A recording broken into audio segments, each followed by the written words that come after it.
এটা হচ্ছে ফার্স্টে একটা লিনিয়ার কম্বিনেশন।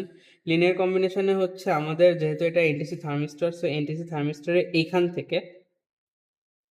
আমাদের এতে আসে, হুইটস্টোন ব্রিজের এতে আসে। হুইটস্টোন ব্রিজের এর সাথে হচ্ছে আমাদের যেটা কানেক্ট হয়, এটা দিব নাকি এটা দেব? যে কোনো একটা দিলেই হয়। না, যে তোর ফাইনের জন্য আমরা ক্লিয়ার করছিলাম। আচ্ছা, এইটা আর এটা জাস্ট শুধু গ্রাউন্ডে। এটা হচ্ছে আমাদের জাস্ট কানেকশনটা, ইনিশিয়াল কানেকশন। আমরা এই মাল্টিমিটার দিয়ে হচ্ছে 2.5 ভোল্ট ফিক্স করতে চাই। এখন প্রশ্ন হচ্ছে কেন চাই? কারণ আমাদের এনটিসি থার্মিস্টরে +5 ভোল্ট হচ্ছে ইন্টারনালি দেওয়া, কি কয়, পাওয়ার দেওয়া। এখন আমরা চাচ্ছি হচ্ছে অর্ধেক পরিমাণ ভোল্টেজ এখান থেকে ড্রপ করতে। আমরা হুইটস্টোন ব্রিজ দিয়ে অর্ধেক পরিমাণ ভোল্টেজ ড্রপ করে ফেলতে চাচ্ছি। দ্যাটস ওয়াই 2.5 ভোল্ট এখানে আমরা ফিক্স করব, যেটা এখানে ড্রপ হবে। 2.5 ভোল্ট ফিক্স করব কিতে? আমরা হচ্ছে এই ডায়ালটা ঘোরাই।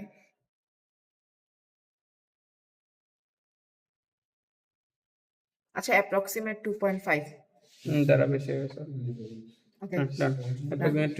আচ্ছা, এখন আমাদের কাজ হচ্ছে এনটিসি থার্মিস্টরের টেম্পারেচারটা কত সেটা দেখা। সো এটা দেখার জন্য আমরা আইসি টেম্পারেচার সেন্সরের ইন্টারনালের সাথে আর এটা হচ্ছে নরমালি আরেকটা মাল্টিমিটার কানেক্ট করব, যেখানে হচ্ছে আমরা ভোল্টেজে দিয়ে রাখবো অলমোস্ট 20 ভোল্টের কাছাকাছি। সো ভ্যালু আসছে হচ্ছে 3। এই 3 এর সাথে 100 গুণ করলে হয় 300, which is kelvin temperature, 300 kelvin. So kelvin temperature থেকে আবার 273 বাদ দিলে 27 ডিগ্রি সেলসিয়াস, যেটা আমাদের হচ্ছে রুম টেম্পারেচার। ওটা সমস্যা নেই। এখন আমাদের হচ্ছে হিটার অ্যাড করতে হবে। এটার সাথে হিটার অ্যাড করব।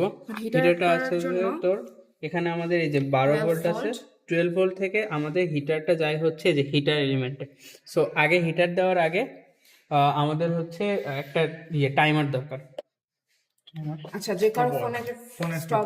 আচ্ছা, হিটার দেওয়ার সাথে সাথে এই ভ্যালুটা আসলে আস্তে আস্তে চেঞ্জ হতে থাকবে, আর এই ভ্যালুটাও চেঞ্জ হতে থাকবে। এটা আমাদের কিছু করতে হবে না, এটা জাস্ট আমরা রিডিংটা নিব কত, এন্ড ওইটার সাথে 100 গুণ করে টেম্পারেচার বের করব। কিন্তু এইটা যে ভ্যালুটা চেঞ্জ হবে, চেষ্টা করব হচ্ছে ওই যে চেঞ্জ হয়ে যাইতেছে এই ভ্যালুটাকে প্রতি 1 মিনিট পর পর এই ডায়ালটা আরেকবার আমরা ঘোরাবো। ঘুরায় এখানে 2.5 সেট করার চেষ্টা করব, এন্ড ওই ডায়াল রিডিংটা আমরা নিব প্রতি 1 মিনিট পর পর। এভাবে আমরা যদি 10 মিনিট ভ্যালু নেই তাহলে 10 বার হবে, এন্ড ইনিশিয়ালি একবার, টোটাল 11 বার। আচ্ছা, যখন আমরা ওই যে প্রত্যেক মিনিট পর পর হচ্ছে ডায়াল অফসেট ঠিক করবো, তখন কি মানে সাথে সাথে করতে হবে নাকি একটু যত দ্রুত সম্ভব? আচ্ছা, সো এখানে আমি 3 2 1 এখন এই ভ্যালুটা এই যে অলরেডি চেঞ্জ হওয়া শুরু করছে।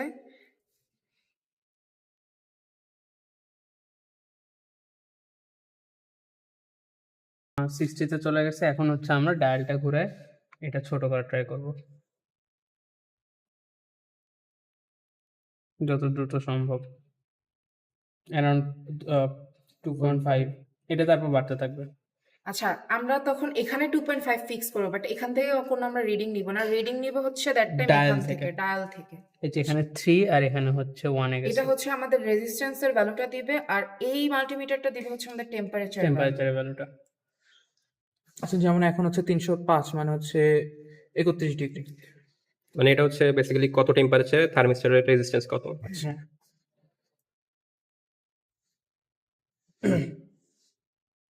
তো এখন এটা ড্রাস্টিক চেঞ্জ হচ্ছে, এটারও প্রপারলি ড্রাস্টিক চেঞ্জ হচ্ছে। এটা গরম হচ্ছে।